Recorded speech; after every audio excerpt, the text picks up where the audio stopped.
está el trabajo? ¿Le estás agarrando el hilo, la lógica, Raúl?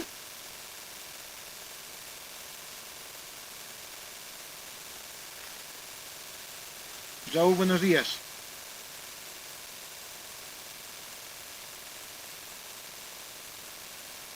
Raúl,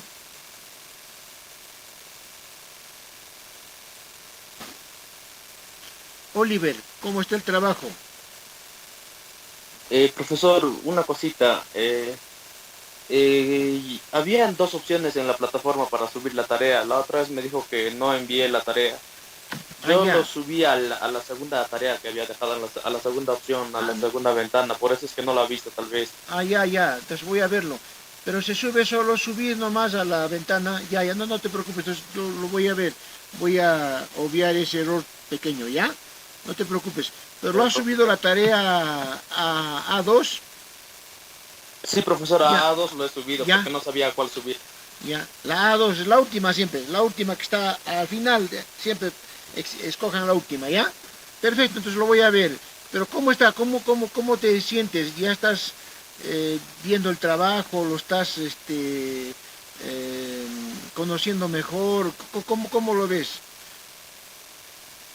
Sí, profe, analicé la obra primeramente, qué elementos tiene, o sea, un análisis así, ¿cómo se dice? Eh, un análisis técnico. ¿Ya? Luego lo relacioné con lo que pasa en la actualidad, ¿no? Perfecto. Como es el caso de la revolución, ¿Ya? y en ese entonces la revolución y la revolución de alguna manera que se da también ahora, ¿no? ¿De qué Con revolución? ¿De qué la alza, revolución me estás hablando, papacito? ¿Qué revolución me estás hablando, Oliver? la revolución francesa de Ah, la libertad perfecto. guiando al pueblo. Perfecto. Pero no te... Ya, sigue. Sigue, ya, y que de la Revolución Francesa, o sea, que de la época neoclásica, ¿no es cierto? ¿Cuál de los cuadros estás tomando, ¿no es cierto? Porque tenemos a varios, ¿no? Tenemos a Cánova, a David, a Mengs, Byron. No, ¿a quién estás tomando, papá? De la Croix, De la Crow, la ya. libertad guiando al pueblo. Ya, perfecto. Esa es muy buena. Ya, ¿cómo estás haciendo el análisis de la obra, cada iconicidad, cada símbolo? Sí, profesor, cada icono, cada elemento que hay en la obra lo estoy analizando, profe. Perfecto. Más o menos, a ver, danos un adelanto, alguna cosita sintética que has encontrado, que has descubierto, qué es qué es lo que más te ha impactado de todo esto que estás analizando, Oliver. Que para la revolución, profesor, no, sin importar las clases sociales y todos se unen para lograr algo en común, ¿no? Eso es lo Ya, que estoy viendo, porque estaban los burgueses, los estudiantes, eh, la gente del pueblo, ya, estaban ahí detrás persiguiendo la libertad, ¿no? ya. Entonces, otra cosa que sería bueno que analices, y los que van a trabajar arte román neoclásico, porque eso corresponde al neoclásico, estén entre neoclásico y romántico, ¿no? Un poco rococó, neoclásico y romántico, ¿no? Pero más neoclásico, les sugiero, y lo que vamos a hablar ahora justamente, qué bueno que toques el tema, es precisamente, ¿no es cierto?, el papel que cumple el momento histórico, ¿ya? El momento histórico es uno de suma importancia. El momento histórico se llama un antes y un después de la historia, ¿no? Por eso es que en el colegio, cuando estudiábamos la etapa contemporánea, no sé si ustedes se acuerdan, empezaba con la Revolución Francesa, ¿ya? Pero la Revolución Francesa es muchísimo más que solo la Revolución Francesa, ¿no? En realidad se van a dar cuenta y vamos a tocar el tema, ¿no? Que la Revolución Francesa es parte de una revolución enorme que empieza el siglo IX con la Liga Hanseática, como hemos dicho, y va a concluir, y no ha concluido hasta ahora, es parte del Bicentenario, ¿no es cierto? Si lo que estamos celebrando ahorita es justamente el Bicentenario de una revolución francesa, ¿no es cierto? Que necesita de alguna manera tener una comprensión de qué ha pasado desde la caída de Robespierre, ¿no es cierto? Entonces, esta Revolución Francesa, que tiene una caída en Robespierre, ¿no es cierto?, necesita ser comprendida, necesita ser vista de algún otro modo, ¿no? Entonces, de eso vamos a hablar ahora, y te va a gustar la clase. Ya, Oliver, te felicito que estés avanzando, pero profundiza más. Ya a estas alturas estamos en la mitad del semestre, ya prácticamente la mitad, sí, claro, un poquito menos. Ya debemos estar teniendo la mitad de calidad y cantidad de trabajo, ¿no? Como hemos quedado, son 7.000 palabras, 6.000, perdón, y 3.000 ya deben estar dadas. Pero no es solo cantidad, sino calidad. Ya, bien, Oliver, esta clase te va a servir mucho para ello. Bien, Lucero, ¿cómo va tu trabajo? ¿Cómo sigues con el barroco? Tú estás trabajando lo de Loyola, los jesuitas, las misiones, la contrarreforma, ¿no es cierto? Estás trabajando la teatralización, cómo convertir a Dios en algo más cercano, la religión en algo más influyente, cómo se utiliza la cultura, el arte para volver a colocar a Dios y a la monarquía teocrática en el centro, ¿no es cierto? En realidad, si tú ves bien, Lucero, en el siglo XVI, ¿no es cierto?, cuando después de la guerra de los 30 años, que se da entre 1600, el siglo XVII, ¿no es cierto?, pero que ya en el siglo XVI se va viendo todo lo oscuro, ¿no? La iglesia desde el siglo XII, XIII, va teniendo un papel menos importante en la designación de los reyes. Si tú analizas Lucero y todos ustedes alumnos, la iglesia era la que confería el poder a los reyes y a los monarcas, ¿no? Estoy hablando del Imperio Carolingio, ¿no es cierto?, que se funda después del Imperio de Arturo, los caballeros de la Mesa Redonda, cuando se funda el feudalismo, y luego el Imperio Carolingio, ¿no es cierto?, se divide en tres: la Francia del Este, Francia del Centro y la Francia del Oeste, del Este, perdón, que más tarde va a ser Alemania, y la Francia del Centro, Francia propiamente dicho, ¿no?, que después se une con la otra, ¿no? Va a nacer de ahí el Sacro Imperio Germano Románico, ¿no es cierto?, con Carlomagno, con capital Reims, ¿no? Y ese Sacro Imperio Germano Románico le da una tremenda importancia a la Iglesia Católica para validar, para legitimar el poder de los monarcas, ¿no es cierto?, y los señores feudales, ¿no? Entonces, ¿qué ocurre, Lucero, señores alumnos? Que la Iglesia, a partir del papel que jugó Carlomagno antes del Sacro Imperio Romano, cuando pelea con los lombardos, enemigos de Roma y del papado, ¿no?, cuando les libera de los lombardos, la Iglesia apoya fundamentalmente al Sacro Imperio Germano Románico, y el Sacro Imperio Germano Románico que funda todo el sistema feudal propiamente dicho institucionalmente, ¿no?, se vale de la Iglesia, y la Iglesia se vale de la monarquía para fusionarse, ¿no? Eso va entrando en crisis desde el siglo XII, XIII. El siglo XII, porque ya los burgueses que no son feudales, pero sí negocian con ellos, son más libres, van teniendo iniciativa. Entonces, ¿qué ocurre? Las teocracias van cayendo. Y en el siglo XVI, con la reforma, es más, ¿no? El golpe de la reforma es un golpe fuerte a la teocracia católica, sobre todo del Sacro Imperio Germano Románico. Y no se olviden que la reforma no solo fue un hecho religioso, sino también político, ¿no?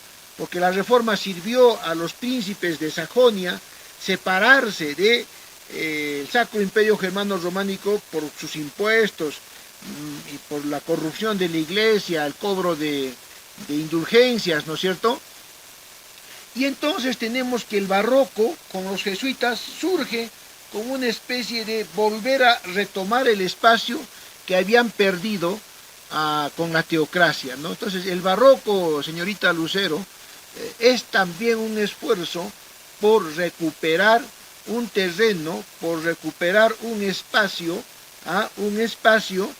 ¿no? Perdido, político, perdido por la iglesia. Por eso es que se llama Compañía de Jesús. No nos olvidemos, señorita Lucero, que la Compañía de Jesús fue fundada por un militar, ¿ya? La Iglesia Católica no sabía cómo responder a las tremendas, sesudas y evidentes tesis de Martín Lutero, ¿no? Los más antiguos, las más antiguas órdenes religiosas, como por ejemplo los dominicos del siglo VIII, no sabían responderle porque se habían anquilosado, se habían fosilizado, se habían vuelto museo, ¿no? De ahí vienen los mercedarios de la Virgen de la Merced, que surge de San Pedro Nolasco a partir de la liberación de presos de las cruzadas. Tampoco podían. De ahí viene otra orden grande, ¿no?, que se funda el siglo XII como una manera de reformar la iglesia, los franciscanos. Tampoco podían responder. Entonces, el soldado que se llamaba Ignacio de Loyola, que pelea en las guerras de Pamplona a favor del rey católico contra los separatistas valencianos, recibe un cañonazo en la pierna y se deprime, y en sus ratos libres comienza a estudiar a Martín Lutero con el fin de responderle. Se agarra a la obra de Martín Lutero, las 95 tesis, y al costadito, en católico, comienza a responderle.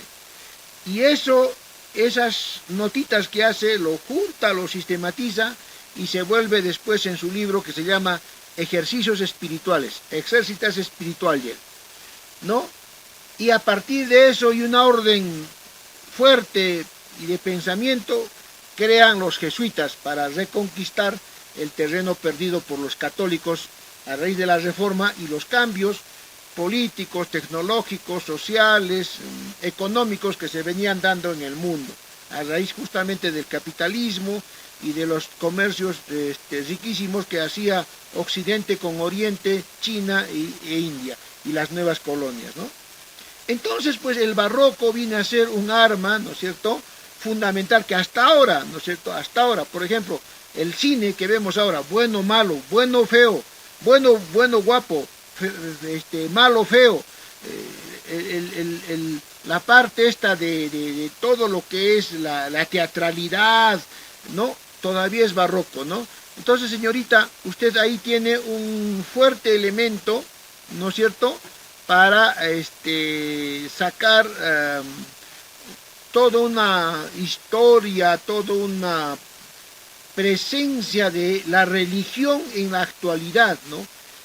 Por ejemplo, esto del uso de la ivermectina, el uso del chamanismo, el buscar energías positivas, ¿no?, con el turismo que vemos tanto, el pensamiento religioso, fanático, las sectas religiosas que están apareciendo terriblemente, desde las más populares como el ataucusismo, ¿no?, el nuevo pacto universal, hasta el Opus Dei, que es tan fanático, ¿no?, que ha participado fuertemente en las elecciones últimamente. Fanatismos, ¿no?, irracionales que están usando el arte barroco como una manera de retórica, de distorsionar la verdad, ¿no? Entonces, el arte barroco está presente, ¿no es cierto? Ya no está hecho por jesuitas como lo ha hecho en el siglo XVII, ¿no?, sino que lo usan la nueva televisión para mostrar figuras fuertes, figuras impactantes y distorsionar la imagen de la realidad. ¿No es así, señorita Lucero? ¿Le parece? Sí, profe, también estaba pensando en escribir al final, bueno, ya en la última parte de todo, la influencia que también hace, ¿no?, en la creencia de los cusqueños, tanto como en la tierra, que viene a ser de raíz ancestral inca, y en el catolicismo. joyas virgen, santa. Perfecto, perfecto. Entonces no se olvide usted, por ejemplo, que los jesuitas, ¿no? Aspiraban por haber salvado al mundo católico, que en ese entonces estaba ligado firmemente al poder, pero a la sociedad. Ahora uno puede tener una religión, pero no, de la religión no depende la sociedad, ¿no? Pero en el siglo XVI, XVII, la religión determinaba la sociedad. La religión determinaba el tipo de sociedad. La religión determinaba la existencia o no de la sociedad. Vale decir, si tú atacabas la religión en el siglo XVII, XVI, XVII de un pueblo, estabas atacando al pueblo, excepto en Constantinopla, en Estambul, o en la actual Turquía, donde sí había una convivencia de religiones, eso sí hay que destacar, ¿no? Pero en el resto del mundo, pero después eso se perdió después de que entraron a la liga de los países de Alemania. Ya, ¿a qué voy? A que los jesuitas quieren tomar el poder. Como han salvado al mundo católico, que es el mundo latino, ¿no es cierto?, el mundo de España, de la antigua Roma y la influencia del catolicismo, todo lo que es pues España, Francia, Alemania, Italia, ¿no?, que es sur de Alemania, ¿no?, porque el norte, toda la parte nórdica es más protestante, ¿no?, porque son más. No se olviden ustedes que la religión protestante obedece a los capitalistas y la religión católica obedece a los feudales. Eso que quede bien claro. Incluso vamos a ver cómo después el fascismo se basa en el catolicismo. ¿A qué voy? A que los jesuitas quieren tomar el poder absoluto. Como han salvado al mundo católico, al mundo latino, entonces yo tomo el poder. Pero la monarquía absoluta de España, ¿no es cierto?, que todavía está regida por los Habsburgo, todavía tiene fuerte influencia del Sacro Imperio Germano Románico, que continúa de alguna manera, les impide, ¿no? Y los expulsa a Nápoles, a los jesuitas, ¿ya? Fuera de acá, vayan a Nápoles, aquí no me van a desafiar. Pero los jesuitas conviven con los españoles, no rompen del todo, porque Roma tiene una influencia con el Sacro Imperio Germano Románico y los jesuitas van a ser hábiles en obtener ventajas políticas. Entonces vienen acá a América, y en América, ¿quiénes son los enemigos de los españoles? ¿Quiénes son los enemigos a muerte de los españoles? No son los cañaris, no son los chachapoyas, no son los huancas, no son los joyas, no. Los enemigos acérrimos de los incas, de los españoles, perdón, en el Perú, en los Andes, son los rebeldes que se han ido a Vilcabamba, ¿no es cierto? Manco Inca, 1536, luego Titu Cusi Yupanqui, su hijo que escribe, no escribe él, hace escribir con una persona, una relación, luego viene Zairi Tupac y Tupac Amaru I, ¿no es cierto? Entonces, ¿qué hacen los jesuitas? El enemigo de mi enemigo es mi amigo. Entonces, justo lo que tú estás diciendo, Lucero, los jesuitas con fines políticos exaltan a los incas, exaltan. Los incas son buenos, pero también tienen de malos, son humanos. Pero ¿quiénes los exaltan? ¿Quiénes lo hacen más grande? ¿Quiénes lo vuelven casi dioses perfectos? Los jesuitas. Entonces vamos a ver cómo los jesuitas impulsan el movimiento inca, el retorno de los incas, presionan para que vengan de España, ¿no es cierto?, gente que reparta tierras a los indígenas. Es un contrapeso de poder muy bueno. Entonces ya en ese entonces podemos ver a nivel político el contrapeso de poderes. Y ahí entra el arte, entonces ahí entra el barroco de los jesuitas fuerte, esto con la música, esa ópera, por ejemplo, Hanaspacha, que habla del cielo, es de los jesuitas. entran con el arte, tremendo arte barroco. Perdón, ¿No es Viracocha, profe? Hanajpacha, Cusicuyni. También ellos crean a Huiracocha. Mira tú, No, la Huiracocha, composición se llama Viracocha. perdón, Hanajpacha, Cusicuyni, de este gran jesuita que se llama, ¿cómo se llama este jesuita de Andahuaylillas? Ah, en este momento me voy a acordar su nombre. ¿Cómo se me ha ido? Carambas, ya.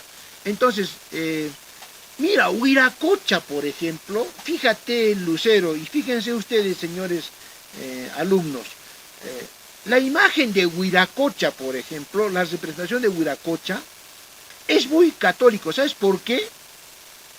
Porque en ese entonces, para que tú justifiques una conquista y una evangelización, tenías que justificar, valga la redundancia, de que ese pueblo a quien estás evangelizando había conocido la palabra de Cristo, pero que había sido apóstata, o sea que había sido un rebelde a la palabra de Cristo. Por lo tanto, alguien que ha conocido la palabra de Cristo y se rebela y se aleja de la palabra de Cristo, es más peligroso que alguien que no la ha conocido. No sé si me dejo entender. ¿Están ahí? Vladimir, ¿me estás escuchando? Grace, buenos días, ¿me estás escuchando? ¿Sí? Entonces, miren, ¿qué ocurre? Si se me ha entendido, Grace, la idea que acabo de dar, a ver, resúmeme un poco para ver si estás entendiendo. Grace, buenos días. Grace, buenos días. Grace, ¿estás? Grace a la 1, Grace a las 2, Grace a las 3. No está Grace. Ha abierto su cámara, pero no está. Vladimir, ¿me estás entendiendo la idea? Buenos días, Vladimir, ¿cómo estás? Vladimir, buenos días, ¿estás ahí? Profesor, muy buenos días. ¿Tú eres Vladimir? Compañero, muy buenos días. ¿Tú eres No, profesor, disculpe, bueno, ¿quién habla? Es su nombrada. Y es que le quiero comunicar que, bueno, le robaron el celular y ahora es como que está sin celular. Ah, y no ya. tiene cómo presentar los trabajos. ¿Qué es de y Vladimir? No tiene cómo estar en sala. ¿Qué es de Vladimir? Bueno, ahora sí. Bueno, felizmente está bien, gracias a Dios. Ah, qué pero bueno. la cosa es que le robaron a ese chiquito. Ya, Pero perfecto. lo importante es que está bien y bueno, le pido por favor, profesor. Ya, si ya, hay ya, trabajos ya, que sea la última vez, ya, tú vas a que le dé asistir, plazo. tú vas a asistir por él, ya, no hay problema, ya, está bien, pero grábate bien lo que voy a decir, ¿ya? Grace, ¿cómo estás? Grace no está. A ver, Luis Alberto, ¿cómo estás, Luis Alberto? Buenos días. Profesor, buenos días. Es que no tengo buena señal. Ya, ya, ya, Grace, ya, Grace, entonces te pongo, asistió, casi te pongo X. Ya, Luis Alberto. Bueno, de lo que me has escuchado, Grace, ¿qué decía yo sobre los jesuitas? A ver, estamos viendo el trabajo de Profesor, Vladimir no puede entrar porque le robaron el celular. Ah, ¿cómo está, señor? Qué gusto. Luis Alberto, ¿no? Luis Alberto, ¿no? ¿Con quién me acaba de hablar? Perdón. Luis, profe. Ah, Luis Alberto. ¿Ya le robaron el celular? Me dicen, señor, que me ha contestado. ¿Es su papá? Buenos días. Ya, entonces, mientras nos comunicamos con la persona que... Ya. Grace, ¿entendiste la idea? Grace. Profesor, disculpe, se escuchaba entrecortado. Ya está, perfecto. Entonces vuelvo con Lucero. Muy bien, no te preocupes. Igual estoy grabando la clase para que lo vea. Dígame usted, señorita. Profe, la composición había sido de Juan Pérez Bocanegra. Juan Pérez Bocanegra, claro. Y el libro está en la universidad. Y el doctor Oscar Paredes Pando ha escrito un buen libro sobre eso. Lo ha publicado. Se llama un confesionario, que es un manual que tenían los sacerdotes para primero averiguar en qué creía la gente, ¿no? Siempre nos han dicho, los católicos son unos extirpadores de idolatrías. Un momentito, no extirpaban así nomás, ¿eh? Y hay que ver si extirpaban. Lo primero que hacían era averiguar, a ver, ¿quién qué crees? Señor, allá en ese cerro, Pachatuzan se llama, el que sostiene el mundo, hay dos aguas, una que cura y otra que es para la vida, ¿no? Y esa roca tiene un poder de curación, vienen desde Bolivia acá a curar. Oiga, le dicen, Señor, búsqueme en la Biblia, en la historia cristiana, algo parecido. Señor, existe Atlas, existe Sansón con los filisteos, y existe el Señor de la columna. Ese Señor que cuando le están azotando, ¿no es cierto?, sostiene el mundo. Ah, ya entonces pon, como se llama Pachatuzan, pon Señor de la columna. Lo hacen pintar y coincide el Señor de la columna con el Pachatuzan, ¿no es cierto? Entonces se llaman confesionarios. Son instrucciones que te dicen cómo tienes que preguntar. Antes de imponer una fe, pregunta primero, ¿ya? Entonces, Lucero, el incanismo no es necesariamente una admiración a los incas, es una posición política que adquieren los jesuitas, ¿no es cierto?, para que tengan una ventaja, ¿no es cierto?, aliándose con los incas contra la monarquía española, mientras juegan a doble cachete, como se dice. Juegan con la monarquía española en lo que les conviene, juegan con la monarquía inca que está en Vilcabamba en lo que les conviene. Por eso es que el nieto de Loyola, Martín Loyola, se va a casar con Clara Coya, y ese cuadro que está en la Compañía de Jesús al entrar, ¿no es cierto?, te dice mucho de eso, ¿ya?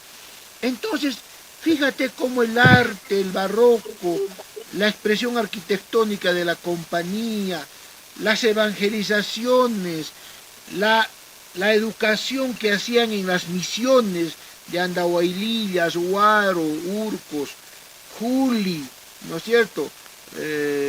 Después en Checacupe, otra misión. Checacupe era otra misión. No se olviden que ahí habían partituras de música barroca, que Daniel Alomía Robles viene a Checacupe, se copia una de esas partituras y, según él, ¿no es cierto?, compone el Cóndor Pasa. El Cóndor Pasa en realidad es de Checacupe. El huainito, por ejemplo, si tú escuchas el huainito es una derivación de la música barroca, ¿no? Y hay bastantes lingüistas como Bruce Mannheim, como Cerrón Palomino, que están descubriendo que la música barroca origina mucha de la cultura que tenemos nosotros en cuanto a literatura, narrativa, teatro, pintura, artes plásticas, artes escénicas, artes en bulto, ¿no es cierto? ¿Sí, Lucero, te sirve esto?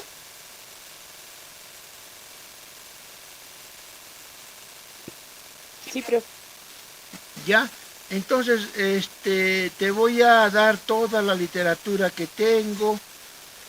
Sobre ello hay muy escasa literatura, en realidad es una literatura que no se ha publicado y que también a propósito no se publica. A ver, ¿por qué no se publica a propósito, Lucero, esta literatura que te menciono? Porque no beneficia para nada a los religiosos, profe. Muy bien, ¿y a quiénes más no beneficia? ¿Quiénes son los que hacen negocio con lo inca, la Pachamama, la cultura inca, no sé cuántos, inca por acá, inca por allá? ¿Quiénes son los que se benefician con esa cultura? Aparte, por supuesto, Las ¿no es personas cierto? que trabajan en el misticismo, profe. Por supuesto, ya, o sea, no estoy cuestionando los que tienen una adhesión sincera por los incas, ¿no es cierto? ¿No es cierto? Hay mucha gente que sí realmente tiene, entonces es desinteresada. Pero hay políticos que hacen poder con lo inca, ¿no es cierto? Lo inca, y que yo soy descendiente de lo inca, yo soy el último. Hubo un alcalde del Cusco que falleció y que decía, yo soy el hijo del inca, sucesión tal, y su esposa en su velatorio leía toda la dinastía inca, y decía que era inca y como inca se presentaba. El turismo vende lo inca, ¿no es cierto? ¿Sí? Los políticos, los grupos sociales, ¿no? Hay familias que todavía se sienten aristocráticas, sangre azules, porque son descendientes de los incas, supuestamente lo más puro del mundo. Entonces, esta narrativa inca es una narrativa muy, muy, muy provechosa para fines de poder, ¿no es cierto? Entonces tú te darás cuenta, Lucero, que vas a chocar con medio mundo. ¿Te has puesto a pensar eso?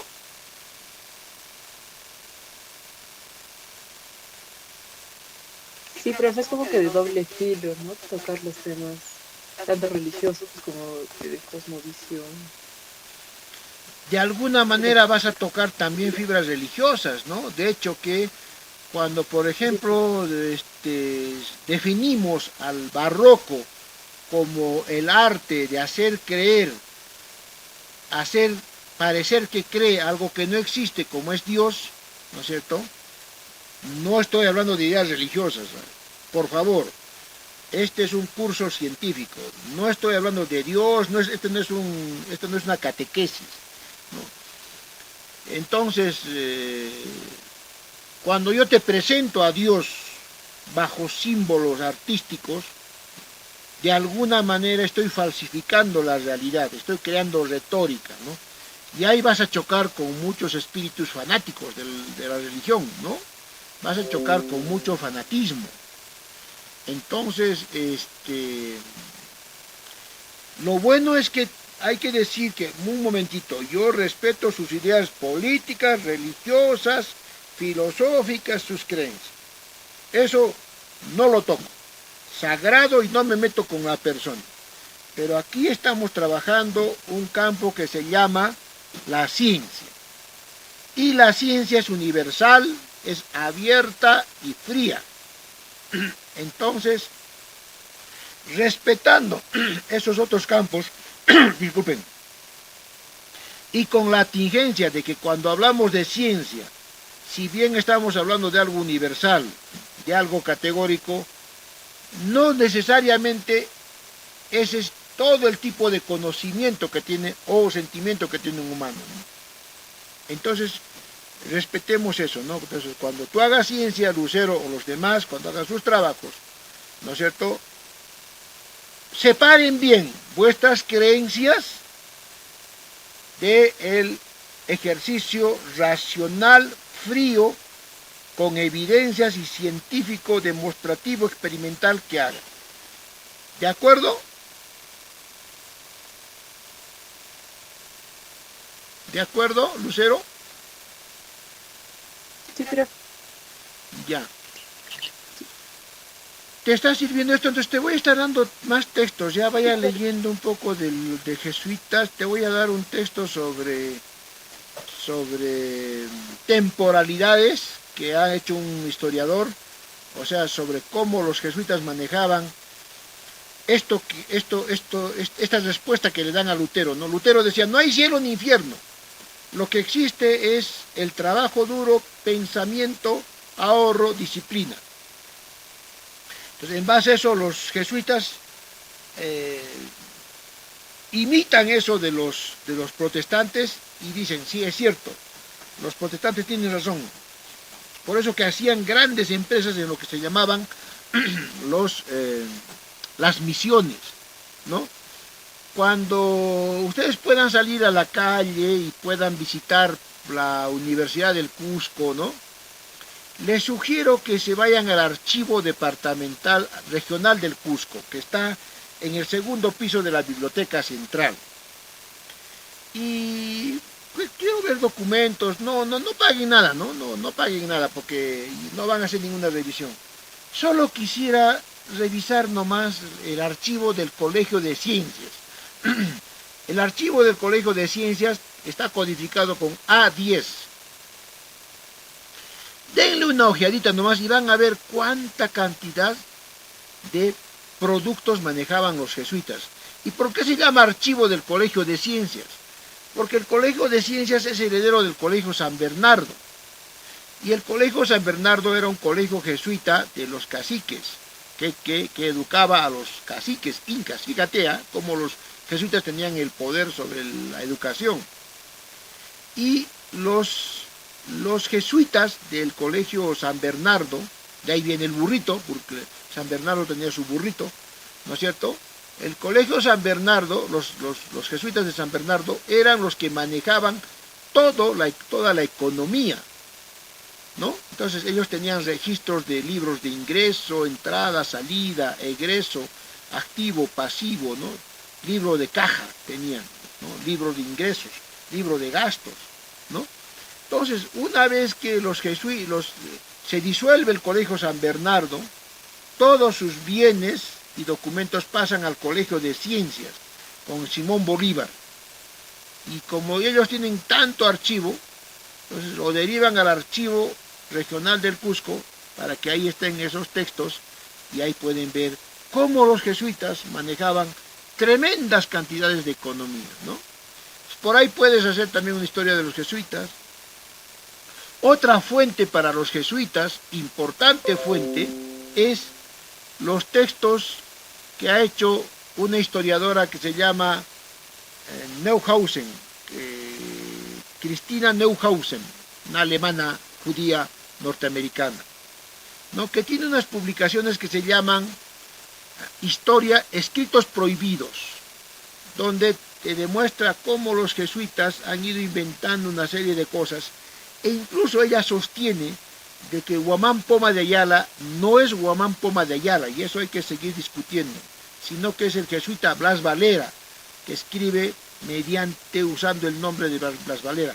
Y esto era tradicional, porque se ponían nombres andinos, jesuitas. Por ejemplo, Gómez Suárez de Figueroa, un jesuita, se pone nombre de Inca Garcilaso de la Vega, ¿no? Martín Pando se pone el nombre de Tito Cusi Yupanqui, ¿no? Y así muchos españoles van escribiendo crónicas, y parece que Pachacute Saljamayo, Yanque Saljamayo es en realidad otra persona.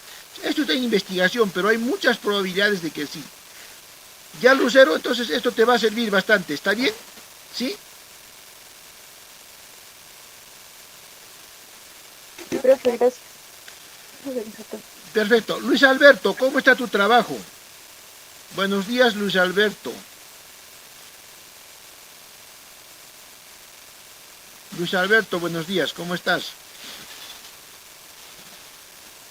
¿Cómo va yendo tu trabajo? A ver, ¿en qué te puedo ayudar, no? Para mejorarlo. Buenos días, ¿cómo estás, Luis Alberto? Luis Alberto.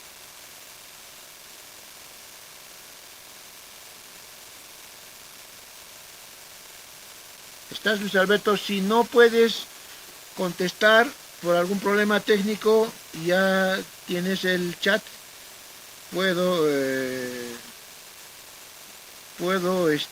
Podemos conversar aquí.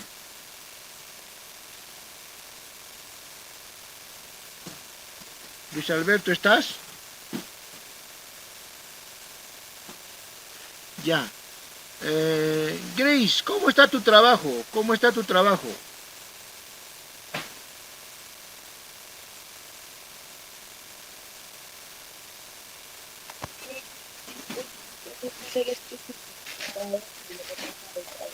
Un poquito hablando de tu trabajo, qué dificultades tienes para ayudarte, ¿no? Para ayudarte. Grace. Profesor, sí. Esta investigando más, como me dijo, que profundice más en el tema, incluyendo cómo era la sociedad en ese momento. Pero sí me gustaría que me ayude a profundizar más con qué otros temas puedo agregar también en mi trabajo. A ver, dime tú. Agregué la semana pasada. Ya, dime qué tema es, Grace. No te escuchó bien, por favor. ¿Qué tema era? Verlo a partir de un cuadro. ¿Sobre qué, perdón? Los animales.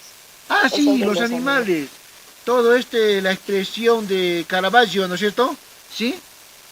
No, es la relación del hombre con los animales. Y la obra es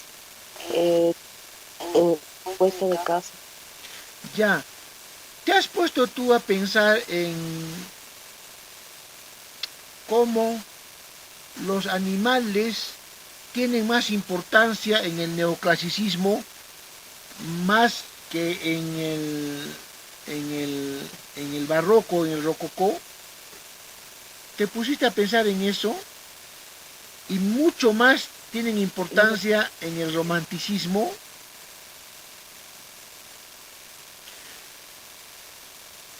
No, profe, atrás que estaba investigando. No me dije que vaya primero por la sociedad y luego Sí, me iba a sí, ayudar con los... porque fíjate tú que en el romanticismo, o sea, en el siglo XIX, ¿no? Te hablo porque el neoclasicismo es del siglo XVIII, digamos, se le da más importancia a la naturaleza, al paisaje, a los, a los, a los fenómenos naturales, al salvajismo, al mundo de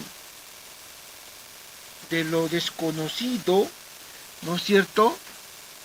Y los animales comienzan a tener más importancia desde mediados del siglo XIX, junto con la naturaleza, los montes grandes, las nieves, las nevadas, las tormentas, los fenómenos meteorológicos, los paisajes extensos, los panoramas, ¿no? Y coincide mucho con esta también entre sana y enfermiza, no disposición por la caza, por la recolección de animales, a la mala, por supuesto, ¿no? Entonces, tú has empezado por, ¿no es cierto?, Caravaggio, ¿no es cierto?, el perro y todo eso, no sé qué me hablabas tú esa vez, pero podrías hacer una evolución, ¿no? Y podrías ver el renacer del animalismo, porque ahora también hay un animalismo, ¿no? En el siglo XIX. Y fíjate cómo ahora también existe toda una corriente animalista. No sé si tú ves el Face, se adopta animalito, perrito que se ha perdido, colabóranos con este club de amigos que está dando comida a los animalitos en la calle, ¿no es cierto? ¿No? Mucho de eso es cool, ¿no? Muy forzado, ¿no? Porque no te pases, pues, ¿no? Al animal no le vas a dar más importancia que al ser humano, ¿no? Entonces una vez yo me acuerdo, me peleé con una amiga que decía, cada vez que conozco más a mi perro, odio más a los humanos, ¿no? Y eso me parece ofensivo, ¿no? Entonces, son etapas, Grace. Una etapa se olvida todo el animal y otra etapa vuelve, ¿no? Yo me acuerdo, fíjate, mira, solo contándote mi vida, ¿no? Yo me acuerdo que a los 5 o 6 años fui a Machu Picchu.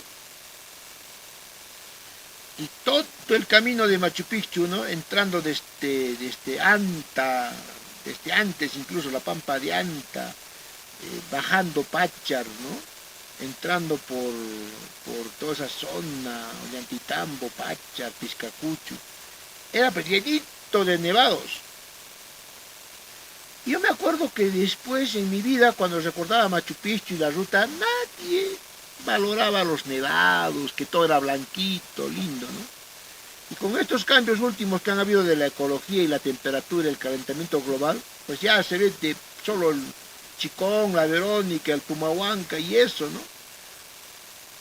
Y recién ahora se hablan de los nevados que habían, las fotos de los nevados, ¿no?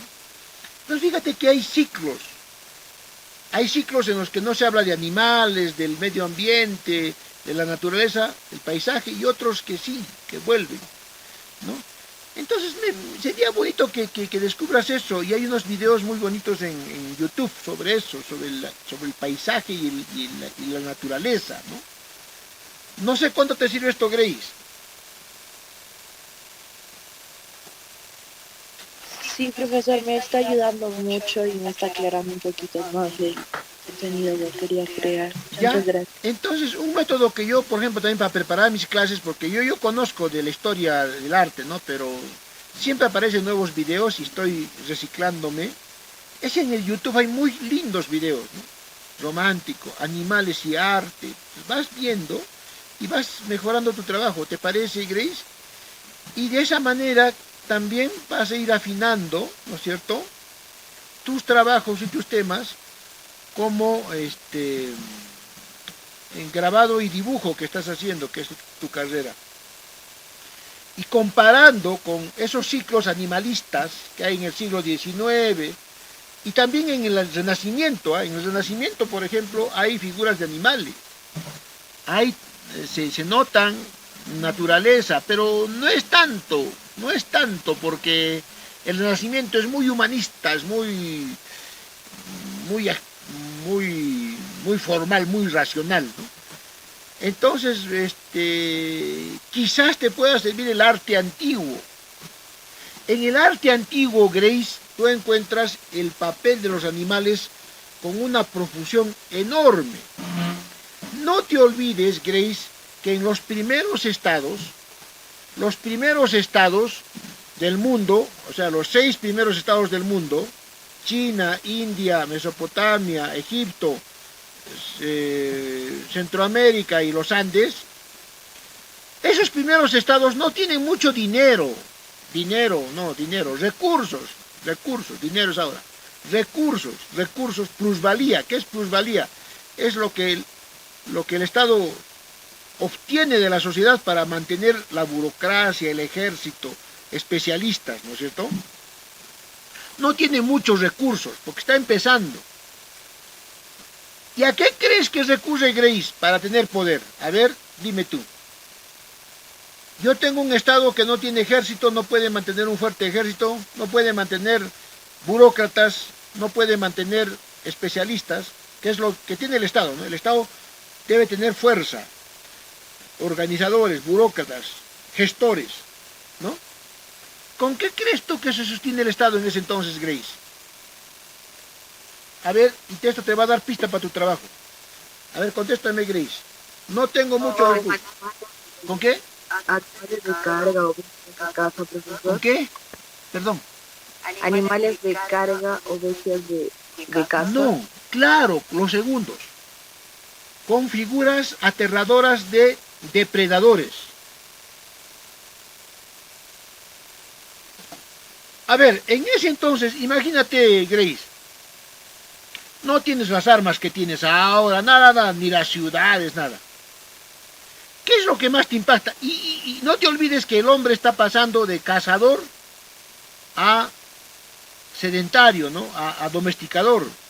No te olvides. Las grandes culturas se originan entre el año 10.000, la glaciación, ¿no? Y el año 3.000 más o menos, ¿no?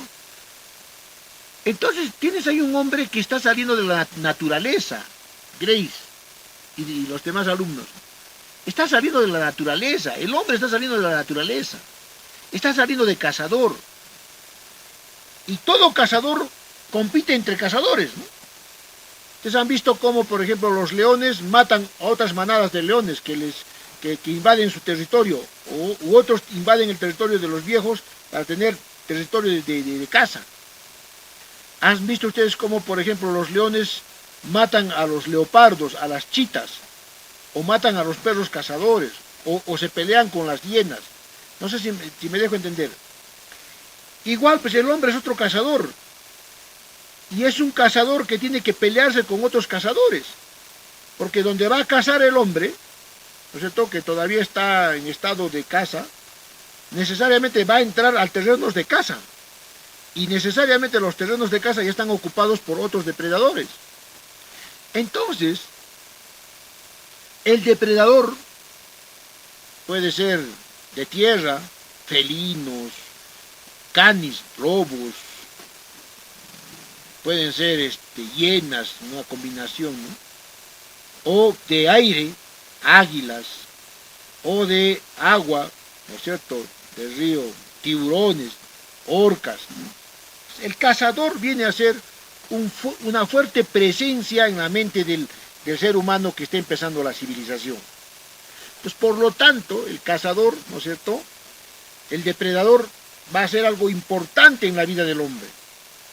¿Y qué es lo primero que pintan los poderosos? ¿O a qué aspiran ser los primeros dominadores del mundo?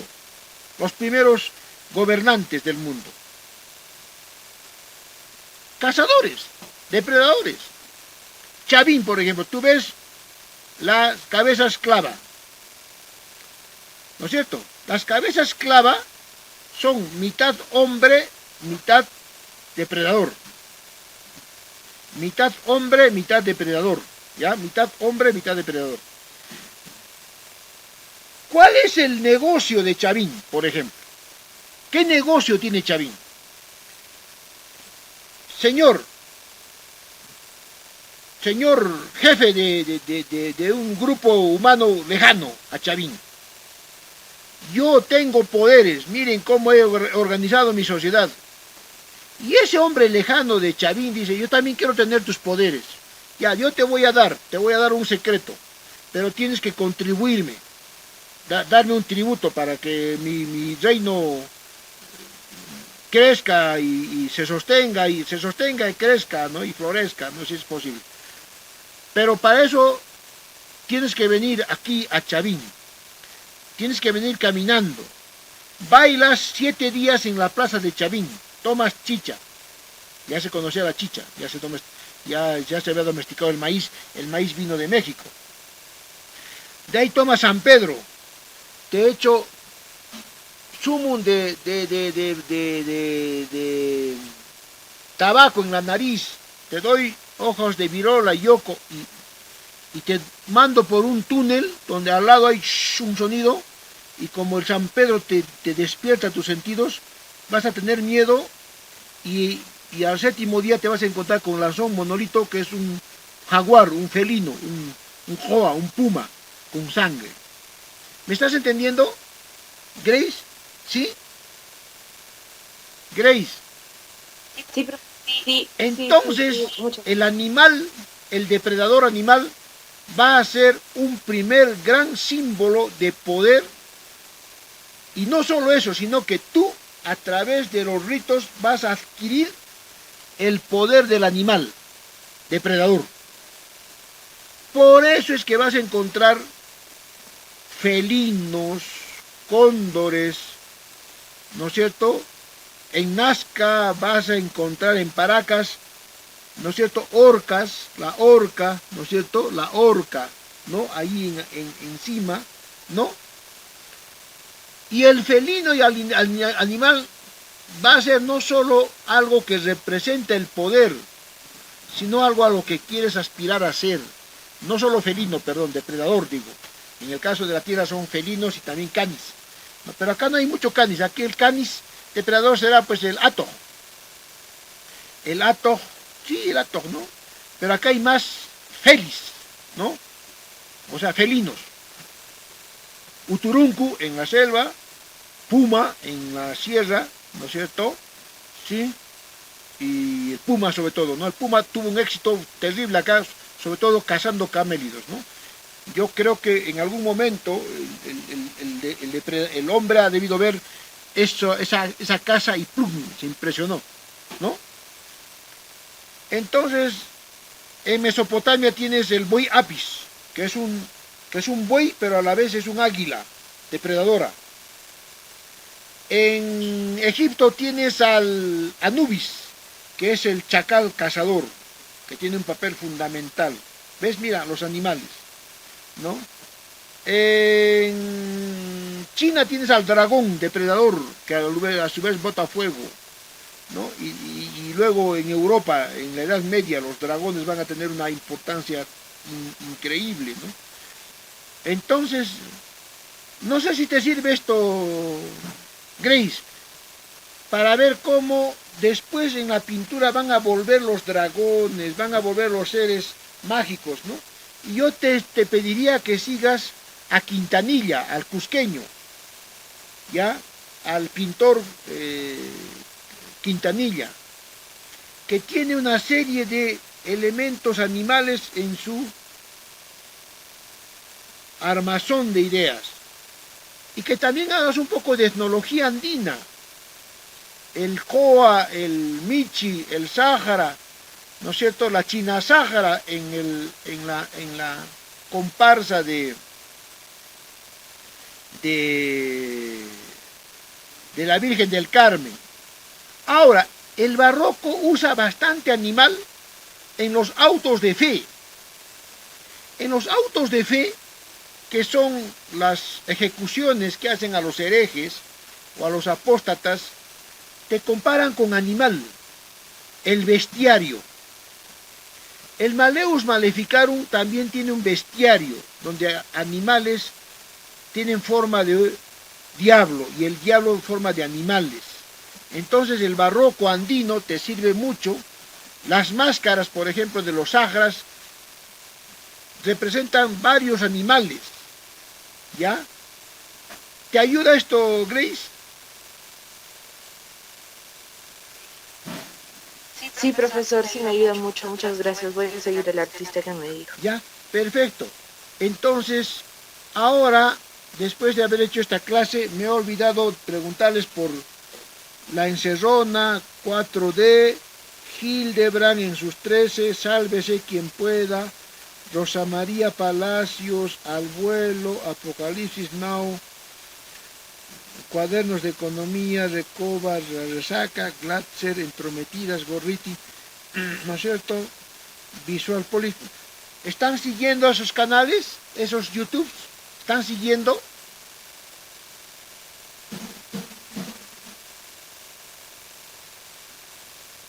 Sí, profe, unos cuantos. ¿Por qué? Porque es importante que un científico artista, como van a ser ustedes, ya están formándose, necesita, para ver el mundo, para ver la historia y la historia del arte, necesita ubicarse en su presente.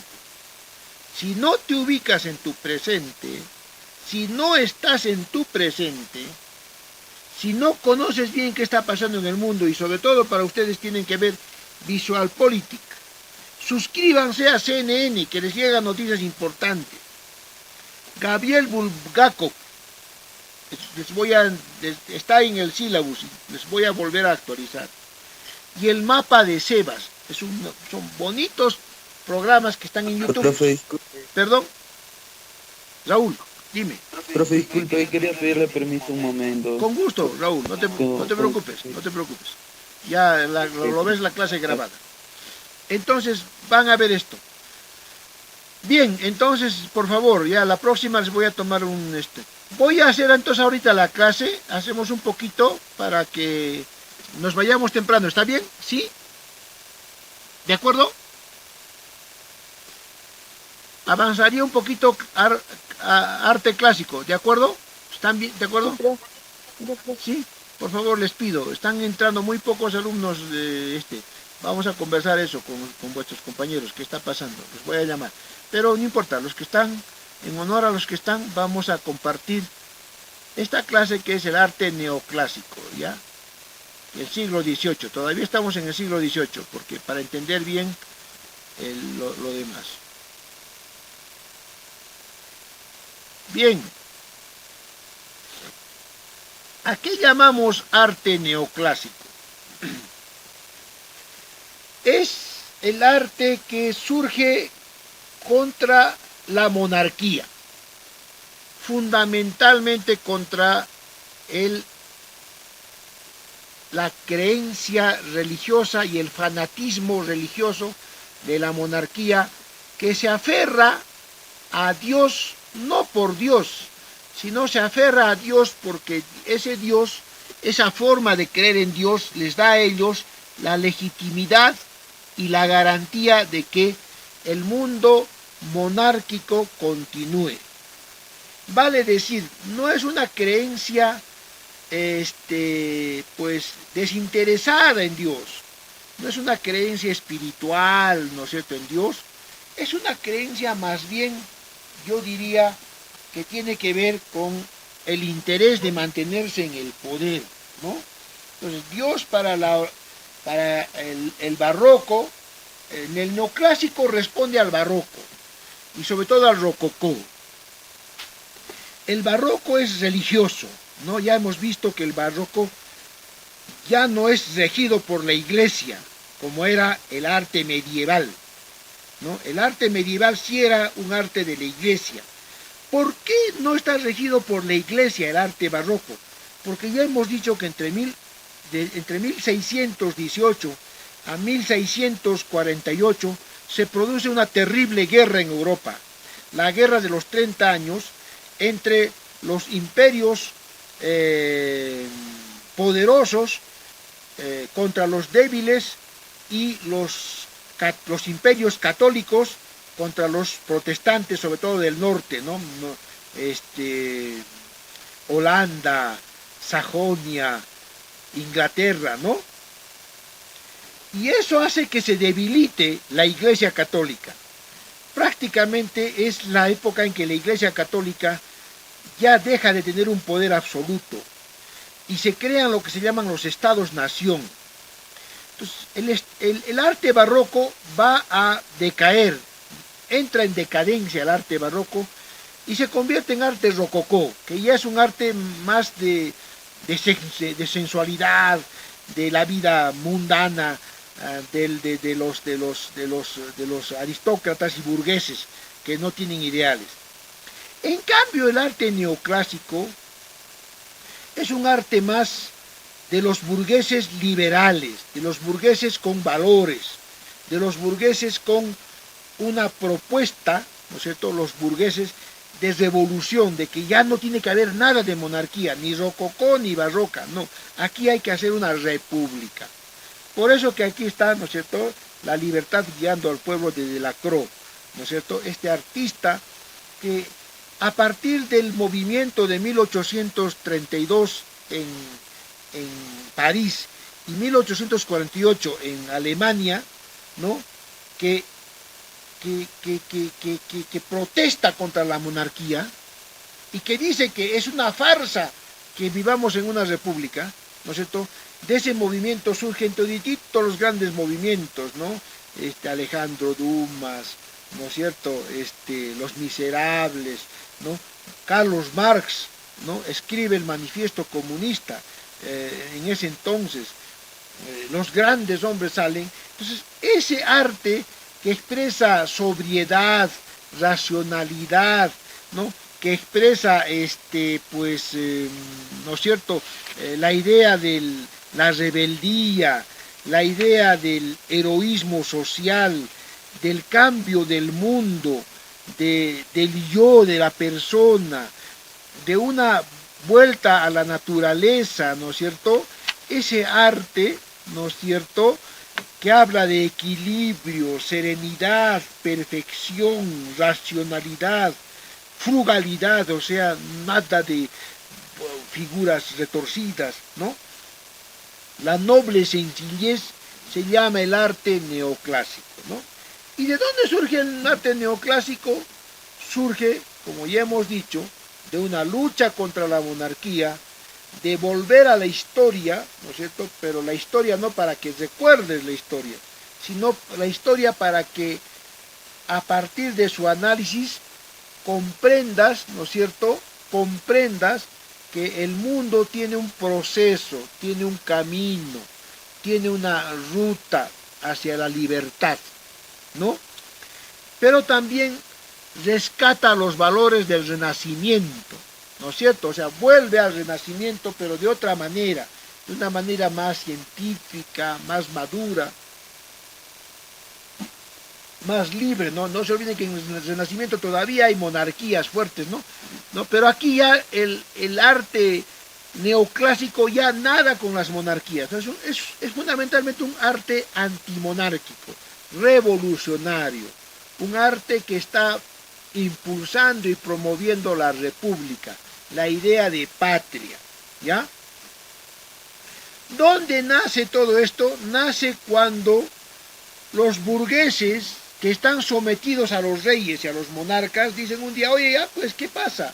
Nosotros los burgueses somos la mayoría de la población. Primero que somos la mayoría, somos el 80% de la población, ¿ya? Y los feudales son solo 20. Segundo, nosotros somos los que movemos la economía del mundo. Nosotros somos los que transportamos, los que inventamos, los que hacemos comercio, los que hacemos banca, los que prestamos dinero. Somos los inventores. Inventamos tecnología, inventamos todo.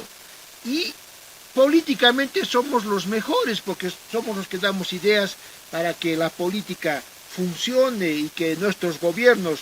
¿Y por qué, siendo la mayoría los mejores, los que tenemos todo, no tenemos el poder? Ya, pues déjense de cosas. Hay que tener poder, hay que poner burgueses ahí. ¿Por qué ese puro señor feudal que ni siquiera produce, solamente sabe cobrar impuestos, porque tiene sangre azul, supuestamente, porque nadie tiene sangre azul, supuestamente son los herederos de Dios? Y entonces uno de ellos se llama el Oliverio Cromwell, un gran puritano protestante que le dice al rey Carlos I: ¿qué le pasa, señor? Usted tiene consejeros, tiene parlamentarios, pero cuando quiera los vota, si es que quiere les pides consejos. No, señora, desde ahora esos parlamentarios no van a depender de usted, van a ser un poder autónomo, ¿no es cierto? Y de ahí surge la división de poderes. Por eso que ahora tenemos un parlamento que acaba de decirle al presidente Castillo: ¿qué le pasa? Mire, usted está poniendo cualquier gente ahí. Convoque a un consejo de Estado. Ya le ha puesto el cuchillo a Cerrón y a Castillo, ¿no es cierto? Pues ese parlamento antes no existía. Eso que ustedes ahora ven, que el parlamento, que han nacido con el parlamento, que ustedes dicen que es normal, no existía. Era el rey, su familia y nadie más gobernaba. Y el parlamento era un chiste, ¿no? Un chiste.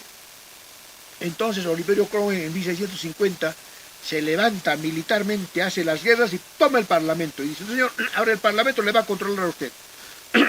No, que va, es usted un soberbio, ¿qué cosa quiere usted? Y ¡pam!, lo ejecuta al rey.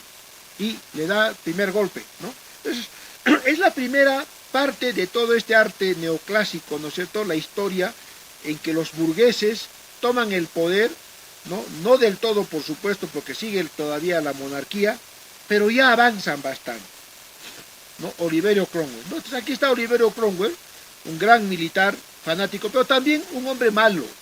O sea, así como tuvo de bueno, fíjense, la historia no es pues, malo o bueno, ¿no? Aquí están los buenitos, aquí están los malitos. Eso de hecho crea el arte barroco, ¿no? El arte que el barroco te divide. Feo es igual a malo. Bonito, simpático es igual a bueno, ¿no? Incluso en las películas de Hollywood siguen el mismo patrón. Entonces, Oliverio Cromwell fue cruel porque mató y asesinó, masacró a irlandeses y a escoceses, ¿no? No se olviden ustedes que los escoceses y irlandeses son católicos. Por eso que hasta ahora tienen bronca con la Commonwealth. Commonwealth se llama el grupo de lo que se llama Reino Unido, ¿no? Pero pues entre ellos tienen problemas también. Fíjense cómo acaba de salirse, Inglaterra acaba de salirse de la Unión Europea.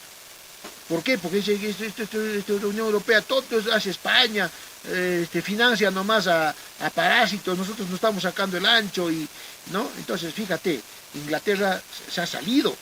Entonces siempre han sido así los ingleses, muy poderosos, muy entre ellos, muy fanáticos, pero también enemigos de los que no son como ellos, ¿no?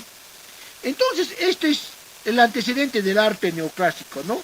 Todos los movimientos burgueses que se dan, porque el arte neoclásico es fundamentalmente burgués, es revolucionario, es un arte republicano, no se olviden eso, ¿no? Neoclásico significa republicano, por eso es que recuerdan pues a Martín Lutero, por eso es que recuerdan a todos los renacentistas del siglo XVI, por eso es que recuerdan a los romanos, a los griegos, por eso que su arte va a ser romano, sus pinturas sobre Roma, sus arquitecturas con columnas tipo romano, ¿no es cierto? Su pintura referida a Grecia y a Roma, ¿no es cierto? Sus modos, ¿no? Entonces tenemos varias etapas del arte romántico, ¿no? Una etapa de Mirabeau, que empieza la revolución poquito a poco, ya le dice: ¿cómo es, señor rey? Aquí hay bastantes burgueses, aquí hay hambre, bueno, hay un frío, en Francia, hay poca cosecha y usted está ahí todo en su palacio nomás gastando en tremendas fiestas y comilonas y banquetes y el pueblo nada, ¿qué le pasa? Y encima está gastando usted apoyando a los ingleses contra los norteamericanos que están levantándose, ¿no? Entonces no hace caso y bueno, pues entra la revolución, toman la Bastilla el 14 de julio de 1789, ¿no es cierto? Las que son las mujeres poderosas, fuertes que cortaban pescado. Ya no funciona la revolución y viene un Robespierre fanático, comienza a matar gente, y eso provoca que los feudales que estaban perdiendo se tomen fuerza y restauran el feudalismo, ¿no? Entonces tenemos varias etapas. Para entender el arte neoclásico hay que entender, ya hemos dicho, a Oliverio Cromwell, que es el arte que promociona este arte, ¿no es cierto?, políticamente, a Jefferson, que en Estados Unidos toma el poder, y a Danton, que en Francia lo hace, ¿no? Entonces, el neoclásico, ¿no es cierto?, es un arte que todavía está presente en la actualidad, es un arte de libertad, es el arte que usamos, pues ustedes lo usan cuando quieren pintar algo de protesta, cuando quieren hablar sobre el ser humano, cuando quieren hablar de la naturaleza, está ahí.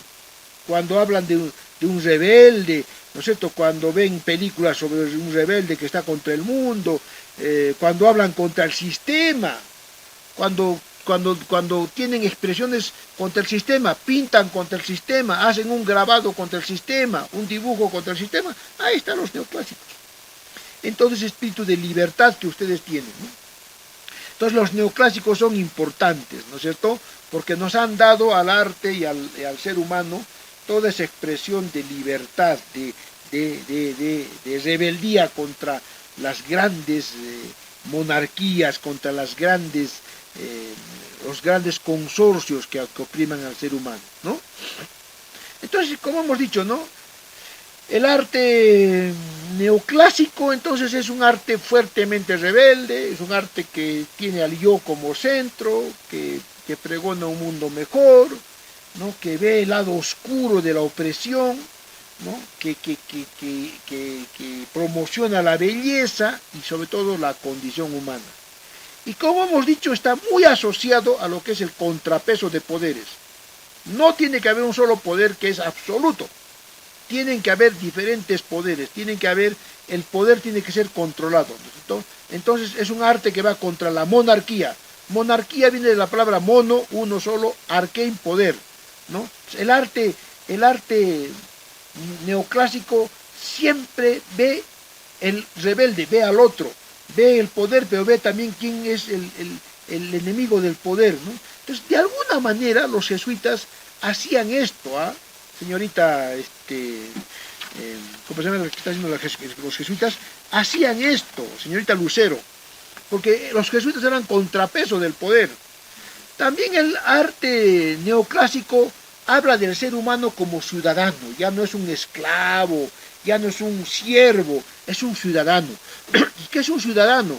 Es alguien que tiene personalidad, que tiene ideas, que tiene carácter, que tiene una estructura mental, ¿no? También es institucional, ya comienza a hablar de patria, comienza a hablar de instituciones, comienza a hablar de la ley, el arte, ¿no? Entonces ya tú ves, por ejemplo, en Roma, la ley, las Sabinas, la ley, el orden, la sabiduría, el Estado sabio, el líder sabio, el líder que se basa en los atributos griegos de Platón. El líder tenía que ser alguien íntegro, ¿no? Habla del Estado de Derecho, habla de una patria, habla del bien común, habla de las leyes, ¿no es cierto?, en sus pinturas, en sus cuadros, en su escultura, en sus obras. Los palacios de justicia, por ejemplo. El palacio de justicia del Perú, los palacios de justicia están hechos entre arte romántico y arte neoclásico. El romántico, mucho de neoclásico, ¿no? No se olviden que es la época en que se fundan los estados-nación. Habla de la justicia social, ¿no es cierto?, que es el pueblo tiene un papel importante en el arte neoclásico. Ahora que hablan de pueblo, el presidente, todo es pueblo, ahí está sus fuentes en el arte neoclásico, ¿no? La libertad, la democracia y el liberalismo, que es un sistema económico, ¿no?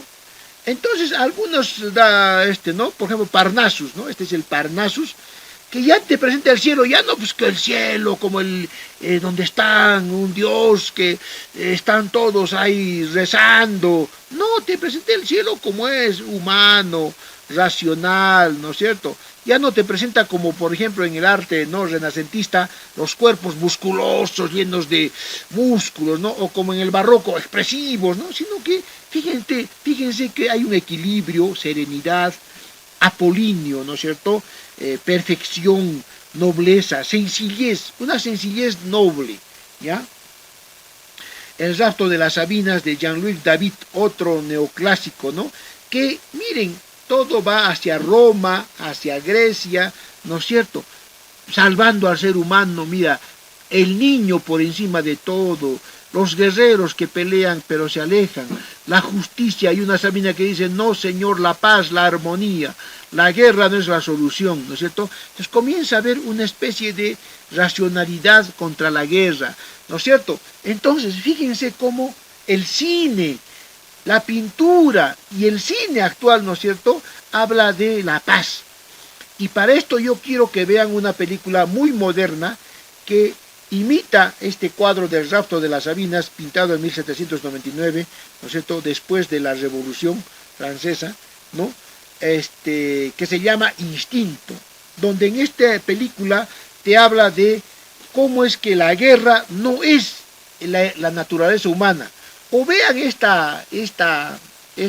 video de Caral, donde te demuestran cómo, por ejemplo, la paz y no la guerra ha sido mucho del movimiento humano, y que las guerras son casualidades, pero que es inevitable.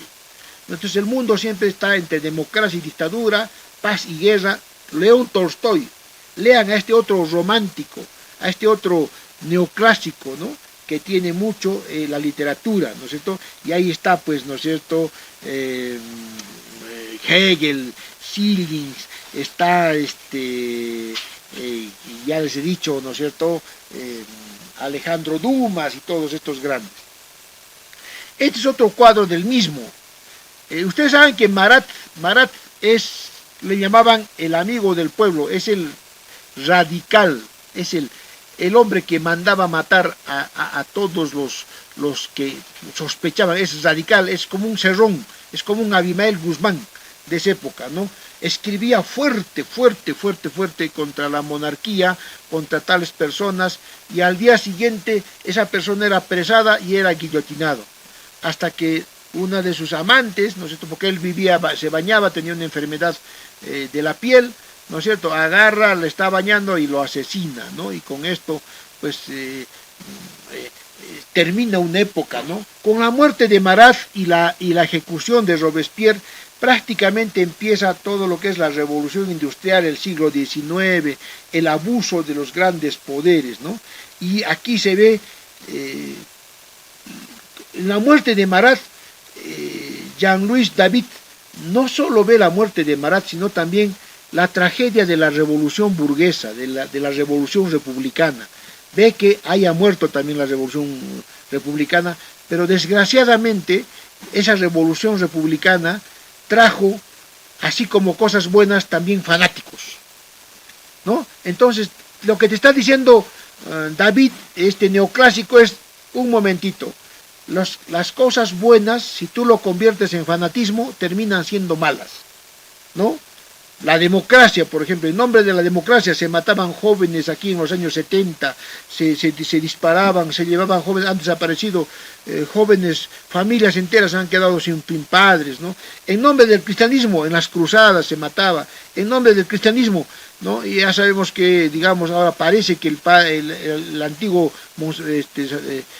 cardenal del Perú ya está acusado, parece, no es seguro, de pederastia, en nombre del cristianismo, en nombre de la fe, se cometen barbaridades, en nombre de grandes ideales, en nombre de la democracia, de la fe, del cristianismo, del amor, ¿no?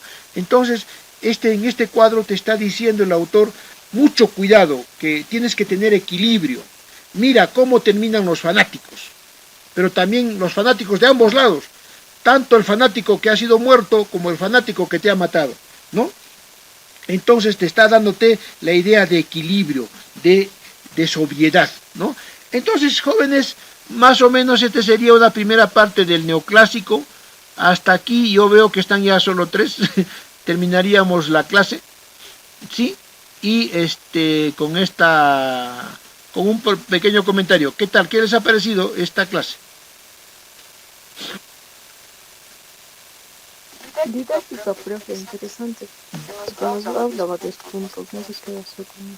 Perfecto, entonces te ha hecho ver cómo el arte y la sociedad y la historia están combinados, cómo tú, destinado a obra de arte, puedes hablar de la sociedad, desde la sociedad hablar del arte, pero no solo de la sociedad del pasado, sino eso, cómo lo ves con lo que está pasando ahora, pero no solo eso se queda ahí, sino eso cómo puede hacerte ver que puedes mejorar una sociedad, que puedes mejorar una visión. ¿Te parece? Sí, profe. Perfecto, entonces terminaríamos aquí la clase y estaría esperando vuestro trabajo y estoy para ayudarlos, para darles todo el soporte y ayuda que ustedes requieran.